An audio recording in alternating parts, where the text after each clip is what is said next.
Et pour l'économie, on accueille Lionel Friedfeld. Bonsoir Lionel. Bonsoir Charles. Analyste financier, consultant sur i24 News. Alors on va s'intéresser ce soir à l'Argentine, non pas à l'équipe de football, mais au pays, parce que les Argentins ont annoncé qu'ils ne pourraient pas payer leur prochaine échéance de dette. Exactement, c'est le gouvernement qui vient d'annoncer qu'ils ne pourront pas repayer l'échéance de dette et c'est véritablement une problématique, notamment parce qu'ils ont un problème légal aux États-Unis. Si on s'en souvient, en 2001, l'Argentine était en faillite. Elle a dû renégocier sa dette avec les créanciers. 93% des créanciers ont été d'accord, notamment pour effacer une partie de la dette, quasiment 70%, mais les 7% restants, notamment des fonds d'investissement, des hedge funds, n'étaient pas d'accord et ont fait une action aux États-Unis.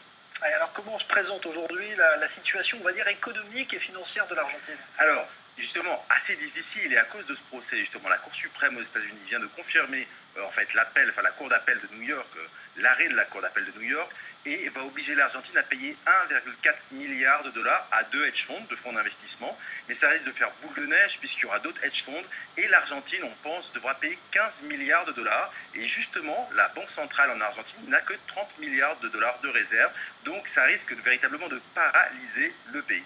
Ouais. Comment les Argentins peuvent faire face aujourd'hui? Quelle est la solution? Ça sera forcément une solution politique, sans doute avec le FMI, sans doute une renégociation en fait de cette dette, pour que les agences de notation ne dégronnent pas, en fait, qu'il n'y ait pas un rating qui soit donné encore plus bas, puisque c'est quasiment un pays aujourd'hui au bord de la faillite.